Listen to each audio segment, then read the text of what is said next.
Bonjour et bienvenue dans la leçon de conjugaison du jour.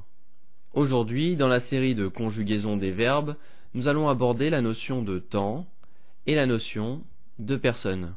Comme toujours, Diplo nous accompagnera pendant cette leçon. Salut Diplo!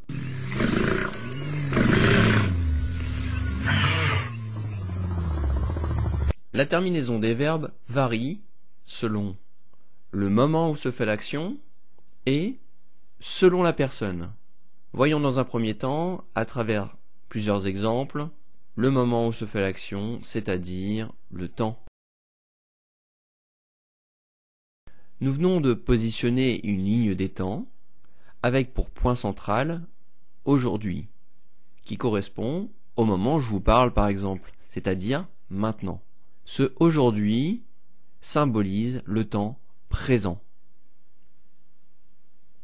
Le temps passé est symbolisé par tout ce qui concerne avant aujourd'hui, avant le temps présent. Enfin, en ce qui concerne le futur correspond après aujourd'hui, donc après ce qui se passe pendant le temps présent. Voyons trois exemples ensemble. Il a plu correspond au temps passé. Il a plu hier, l'année dernière, autrefois, etc. Il pleut correspond au temps présent. Il pleut tout de suite, il pleut maintenant, il pleut aujourd'hui, etc. Il pleuvra correspond au temps futur. Il pleuvra demain, mercredi prochain ou bientôt. Vous venez d'apprendre que la terminaison d'un verbe varie avec le temps.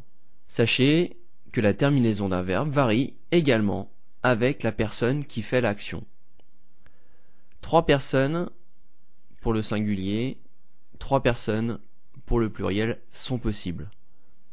Pour le singulier, je, tu, il, qui est associé à elle ou on.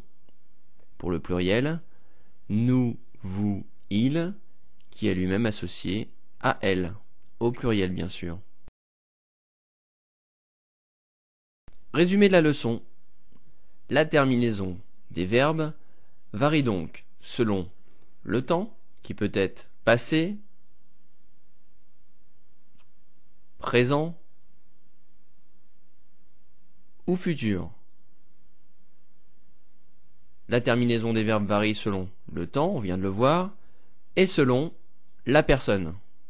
Les personnes peuvent être au singulier, je, tu, il, elle ou on, ou encore un sujet qui correspond à ce type de personne, ou des personnes au pluriel, nous, vous, il ou elle, avec un S bien sûr, n'oubliez pas le S, ou encore un sujet qui correspond à une personne au pluriel.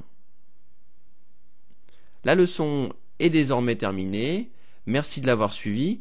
Retrouvez d'autres leçons en vidéo sur www.ladictée.fr. À bientôt Diplo.